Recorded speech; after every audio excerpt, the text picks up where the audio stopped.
আসসালামু আলাইকুম রহমতুল্লাহ। কন্টেন্ট মাস্টারপিসের এই লেকচারে আপনাকে স্বাগতম। এটা একটা সিরিজ ভিডিও হতে চলছে। এটা নিয়ে অনেকগুলো ভিডিও আসবে এবং রেগুলার আপডেট আসবে। প্র্যাকটিক্যাল সেশন নিয়ে অনেক ভিডিও এখানে করব আমরা ইনশাল্লাহ। তো কন্টেন্ট মাস্টারপিসে আপনি যেটা শিখবেন, সর্বপ্রথম কন্টেন্ট সম্পর্কে আইডিয়া পাবেন। What is content? যদি আমরা এটা মার্কেটিং পার্সপেক্টিভ থেকে বা মার্কেটিং অ্যাঙ্গেল থেকে চিন্তা করি, কন্টেন্ট হচ্ছে একটি স্ট্র্যাটেজিক ক্রিয়েশন, একটা স্ট্র্যাটেজিক ক্রিয়েশন, এবং এটা হচ্ছে ডিস্ট্রিবিউশন ভ্যালুয়েবল রিলিভেন্ট ইনফরমেশন। তার মানে আমি যদি খুব বাংলা ভাষায় বলি, কন্টেন্ট হচ্ছে একটা স্ট্র্যাটেজিক কন্টেন্ট যেখানে কিছু প্রোডাক্ট সম্পর্কে রিলিভেন্ট ইনফরমেশান শেয়ার করা হবে, ঠিক আছে, যাতে মানুষ কি হতে পারে, অ্যাট্রাক্ট হতে পারে, এঙ্গেজ হতে পারে, অথবা রিটেনের টার্গেট অডিয়েন্স হতে পারে, ঠিক আছে। নর্মালি এটা আমরা বিভিন্ন ক্যাটাগরিতে হতে পারে, ঠিক আছে। তো যদি টাইপস অফ কন্টেন্টের কথা চিন্তা করেন, তাহলে টাইপস অফ কন্টেন্ট কী কী আছে: video, audio, blogging, image, ebook, visual, presentation.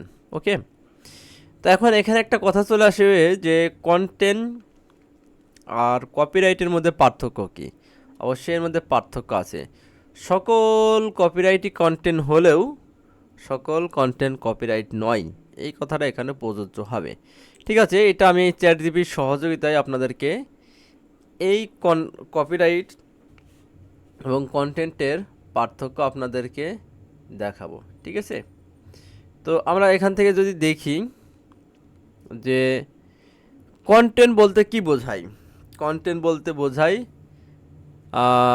Information, material, creative element presented or communicated through the various platform entertainment, educate, inspire an audience। তার মানে এখানে ইনফরমেশান হতে পারে যে কোনো কিছু আপনার, মানে পিপুলকে অ্যাট্রাক্ট করতে হতে, মানে আপনার এরকম যে ক্রিয়েটিভ এলিমেন্ট হতে পারে, ঠিক আছে। তারপরে এরকম হতে পারে ইন্সপায়ার করা হতে পারে একটা অডিয়েন্সকে। কন্টেন্টের কাজ বা কন্টেন্ট ঠিক এগুলোকে বোঝায়, মানে সকল কিছুই কন্টেন্টের অন্তর্ভুক্ত হবে, হ্যাঁ। বাট কপিরাইট শুধুমাত্র স্ট্র্যাটেজিক রাইটিং, যেখানে শুধুমাত্র একটাই উদ্দেশ্য থাকে কপিরাইট লেখার, সেটা হচ্ছে সেল জেনারেট করা, ঠিক আছে। অন্য কোনো আপনার উদ্দেশ্য থাকে না। আর কন্টেন্টের উদ্দেশ্য থাকে অডিয়েন্সকে অ্যাট্রাক্ট করার, এঙ্গেজ করার, তারপরে আপনার ব্র্যান্ড অ্যাওয়ারনেস বৃদ্ধি করার, ঠিক আছে, এক্সেট্রা এক্সেট্রা। যদি আমরা পারপোজের কথা থেকে চিন্তা করি, তাহলে কন্টেন্ট মানুষকে অ্যাট্রাক্ট করে, এঙ্গেজ করে, রিটেন করে আন অডিয়েন্সকে। কীভাবে? Providing value, building trust and establishing authority, credibility. আর পারপোজ যে to drive a specific action, মানে কপিরাইটের ওই একটাই উদ্দেশ্য যে টু ড্রাইভ সেল জেনারেট, ঠিক আছে, সেল জেনারেট করা, অথবা আমাদের যদি লিড জেনারেশন হয় তাহলে লিড ফর্ম আপনার সাবমিট করা, ঠিক আছে। ফরম্যাট, এটা ভ্যারিয়াস ফরম্যাট হতে পারে। আর এখানে প্রাইমারি শর্ট ফরম্যাট হয়, এটা লং ফরম্যাট হলেও এটা সবসময় শর্ট ফরম্যাট হয়, ঠিক আছে।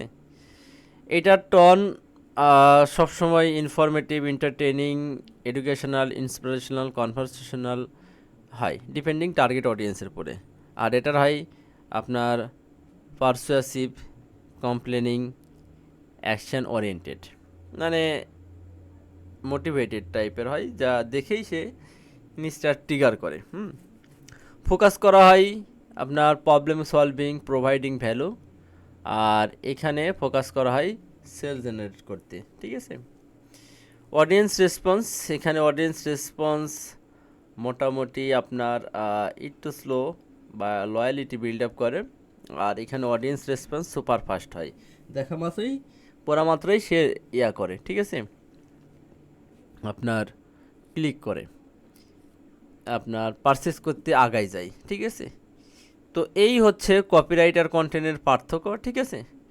তো আমরা কন্টেন্ট সম্পর্কে একটা ধারণা পেলাম। এই কন্টেন্ট কি এটা আমরা তো জানলাম, কপিরাইট এবং কন্টেন্টের মধ্যে পার্থক্যও বুঝলাম। আমরা যদি সামারাইজ করি তাহলে কন্টেন্ট হচ্ছে যে আপনার সব বিজনেসের যে প্রোডাক্ট আছে সেইগুলোকে ফোকাস করে একটা স্ট্র্যাটেজিক ক্রিয়েশন হবে স্টেপ বাই স্টেপ। আর কপিরাইট এমনভাবে লেখা হয় যেটা শুধুমাত্র সেল জেনারেট অথবা লিড কালেক্ট করতে ব্যবহৃত হয়। এটাই মেইন পার্থক্য এখানে, ঠিক আছে। তাহলে কন্টেন্ট কি এই সম্পর্কে আপনারা আইডিয়া পেলেন। আমরা সেকেন্ড চ্যাপ্টারে কন্টেন্ট ম্যাপিং নিয়ে কথা বলবো ইনশাল্লাহ। সবাই ভালো থাকবেন। আসসালামু আলাইকুম রহমতুল্লাহ।